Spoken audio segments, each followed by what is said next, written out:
చిత్తశుద్ధి లేని బీజేపీ ప్రభుత్వం విద్యార్థుల జీవితాలతో ఆడుకుంటోందని ఆరోపించారు Bhuvanagiri MP Chamala Kiran Kumar Reddy. Neat paper leak సమస్యను మంత్రులతో కప్పిపుచ్చే ప్రయత్నం చేస్తున్నారని విమర్శించారు. దీనిపై ప్రధాని వెంటనే స్పందించాలని డిమాండ్ చేశారు. మోడీకి ప్రజాపాలన అందించే శక్తి లేకపోతే వెంటనే ప్రధాని పదవికి రాజీనామా చేయాలని డిమాండ్ చేశారు. ఈ రోజు గాంధీ భవన్ నుంచి కూడా భారీ ఎత్తున అయితే ర్యాలీ నిర్వహించారు. ప్రస్తుతం మనతో పాటు భువనగిరి ఎంపీ చామల కిరణ్ కుమార్ రెడ్డి. చెప్పండి, నీట్ ఎగ్జామ్లో అవకతవకలు జరిగాయంటూ కూడా విద్యార్థులు పెద్ద ఎత్తున అయితే ఆందోళన చేస్తున్నారు. ఒకే సెంటర్లో 7కి ర్యాంక్ రావడం, ఫస్ట్ ర్యాంక్ దాదాపుగా 67 మందికి రావడం, పేపర్ ముందే లీక్ అయింది అనుకోవచ్చా? నరేంద్ర మోడీ గారిని నమ్మి ప్రజలు మూడోసారి భారతదేశంలో అధికారంలోకి తీసుకొచ్చిర్రు. చిత్తశుద్ధి లేని ప్రభుత్వం పిల్లల భవిష్యత్తు ఆడుకునేటువంటి పరిస్థితులు ఉన్నాయి. నీట్ అనేది ఒక ప్రతిష్టాత్మకమైన పరీక్ష. చాలామంది భవిష్యత్ ముడిపడి ఉన్నటువంటి ఈ పరీక్షలు మైనస్ మార్కుకు 4 మార్క్స్ మైనస్ ఉంటాయి. అంటే ఒకటి పోతే 5 రావాలి. కానీ 720, 719, 718 ఏదైతే మార్కులు వచ్చినాయో క్లియర్గా కనపడుతున్నాయి. అక్కడ తప్పిదాలు కనపడ్డప్పుడు దానికి బాధ్యత వహించాల్సిన ప్రధానమంత్రి ఇప్పటి మటుకు మాట్లాడతలేడు. ఇంతమంది భవిష్యత్తుతో ఆడుకున్నటువంటి ప్రధానమంత్రి కేవలం వాళ్ళ మంత్రుల్ని కొంతమంది ముందుకు పెట్టి దాన్ని ఏదో సమస్యను ప్రజలు మర్చిపోయేదాకా ఏదో ఒక రకంగా డొలిపియాలనే ప్రయత్నం చేస్తుండు. ఇమీడియట్గా ప్రజలకు పరిష్కార మార్గం చూపించాలి. అవసరమైతే భారతదేశంలో చాలామంది యువత ఈరోజు ఈ కాంపిటీషన్ ఎగ్జామ్ల ద్వారానే వీళ్ళు ఈ పరీక్షలలో పోయే పరిస్థితి ఉంటుంది. కాబట్టి ఎట్టి పరిస్థితుల్లో పారదర్శకంగా ఈ పరీక్షలు జరగాలి. దీనికి బాధ్యత నరేంద్ర మోడీ వహించాలి. ఒకవేళ నరేంద్ర మోడీ గారికి ప్రజాపాలన అందించే శక్తి లేకపోతే రాజీనామా చేయాలి. ఎన్టీఏ ఏదైతే ఏజెన్సీకి పారదర్శకంగా నిర్వహిస్తుంది పరీక్షలు అంటూ కూడా ఎన్టీఏను సంస్థను స్థాపించాం కేంద్ర ప్రభుత్వం చెప్తుంది. ఒకటే నేను అనేది, స్పందిస్తలేదంటే స్పందించకపోవడానికి కారణం ఏంది? ప్రభుత్వ వైఫల్యమే. అది ప్రభుత్వం కంపల్సరీ కింద అధికారులకు దాన్ని పరిష్కరించే మార్గము పెట్టేటప్పుడే చిత్తశుద్ధితో పరీక్షలు పెట్టాలి. గతంలో కూడా ఇక్కడ టీఎస్పీఎస్సీ లీక్ లేని ఏమైంది? ప్రజలు తప్పి కొడితే గవర్నమెంట్లు పడిపోయినాయి. సో ఇదే చిత్తశుద్ధి లేని నరేంద్ర మోడీ ప్రభుత్వాన్ని కూడా ప్రజలు భారీగా నమ్మిరు. మూడోసారి అధికారంలోకి తేవడం అంటే డెమోక్రసీలు అంత ఈజీ కాదు.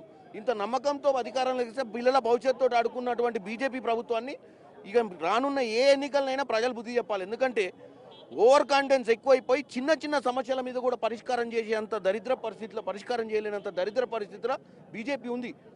ఎవరు దీనికి సమాధానం చెప్పాల్సిన అవసరం లేదు. ప్రధానమంత్రి గారు పిల్లల భవిష్యత్తు అక్కడెక్కడో విదేశాలల్లో జరుగుతున్నటువంటి సమిట్స్ పాల్గొంటుండు తప్ప ఇక్కడ నీట్ విషయం మాట్లాడతలేడు. నిన్న కాశ్మీర్ పోయిండు. రేపు పార్లమెంట్ సమావేశాలు ఏర్పడుతున్నాయి. మేము కూడా పార్లమెంట్లో రేపు ఈ మాట మాట్లాడతాం. ఎందుకంటే చిత్తశుద్ధి లేని పాలన, పారదర్శకత లేని పాలన అవసరం లేదని చెప్పి. నెట్ ఎగ్జామ్ని కూడా రద్దు చేశారు కదా, నీటిని కూడా రద్దు చేయమని మీరు డిమాండ్ చేస్తున్నాం. ఎందుకంటే రద్దు చేయాల్సిన అవసరం ఉంది. రద్దు చేసి మళ్ళీ పెట్టాలి పరీక్ష. ఎందుకంటే కొంతమంది పిల్లల భవిష్యత్తు ఖరాబ్ అయింది. వాళ్ళకు ఒక సంవత్సరం వేస్ట్ అయింది ఇన్స్టిట్యూషన్లో అవకాశాలు రాక. ఎవరికైతే చదువు రాదో వానికి పేపర్ లీక్ చేసి వాని కోసం డబ్బుల కోసం వాడిని మార్కులు ఎక్కువ చేస్తే మరి చదువుకున్న పిల్లల భవిష్యత్తు ఏం కావాలి? వాళ్ళందరూ ఈరోజు స్లీప్లెస్ ఉన్నారు. ఒక్కరు కూడా నిద్రపోవట్లేరు. తల్లిదండ్రులు మొత్తము అప్పుల పాలై, మధ్యతరగతి కుటుంబంలో తల్లిదండ్రులు అప్పుల పాలై పిల్లలను కోచింగ్ సెంటర్లో చదివిస్తే ఈ దౌర్భాగ్య పరిస్థితి ఏంది? దీనికి ఇమీడియట్గా పరిష్కార మార్గం పరీక్ష రద్దు చేసి మళ్ళీ పెట్టి ఈసారన్నా పారదర్శకంగా చూడాలి. సుప్రీంకోర్టు కూడా పూర్తి ఇన్వాల్వ్మెంట్ లేకుండా కేవలం ఎన్టీఏకి ఏం జరిగిందో ఖచ్చితంగా మీరు ఒప్పుకోవాలి, అవకతవకలు జరిగితే చెప్పాలని చెప్తాను. కానీ ఏం జరిగిందనేది సుప్రీంకోర్టు దగ్గర ఆధారాలు ఉండాలి కదా. ఇప్పుడు మనము తప్పు జరిగిందని చెప్పినప్పుడు తప్పు జరిగిందా లేదా అనేది క్లారిటీ ఇవ్వాలి. వీళ్ళు తప్పు జరిగినట్టు ఆధారాలు కనపడుతున్నాయి, నెంబర్స్లోనే కనపడుతున్నాయి. మరి అలాంటప్పుడు ఆ ఇన్స్టిట్యూషన్స్ ఎక్కడెక్కడ కొన్ని ఏరియాలలో పేపర్ లీక్ అయింది అనేది ఒక సమస్య. మరి అయినప్పుడు దాని పరిస్థితి ఏందనేది వీళ్ళు సుప్రీంకోర్టు ఇచ్చిన ఏదైతే తీర్పు, ఏదైతే ఆదేశాలు ఇచ్చిందో దాన్ని వీళ్ళు చేయాలి కదా. సుప్రీంకోర్టుని ఇన్వాల్వ్ కమ్మని చెప్తారు ఈ విషయంలో, ఎందుకంటే రద్దు చేయడానికి. అంటే సిబిఐ ఎంక్వైరీ లాంటిది ఏమైనా డిమాండ్ చేస్తున్నారా? సిబిఐ ఎవరబ్బా? ప్రతి విషయంలో కూడా సిబిఐ ఎవరు, ఈడీ ఎవరు? ఇదే బీజేపీ ప్రభుత్వంలో మంత్రులు ఎట్లనో వాళ్ళు అట్లనే కదా. ఇక వాళ్ళు ఆదేశించేది ఏంది? ప్రధానమంత్రికే చెప్తున్నా, ఎవరికి చెప్తలే. నిన్ను నమ్మి ప్రజలు ఓటేసినందుకు దీని పరిష్కార మార్గం చూపించమని చెప్తున్నా. సింపుల్. మొత్తానికి చూస్తున్నాం కదా, ఏదైతే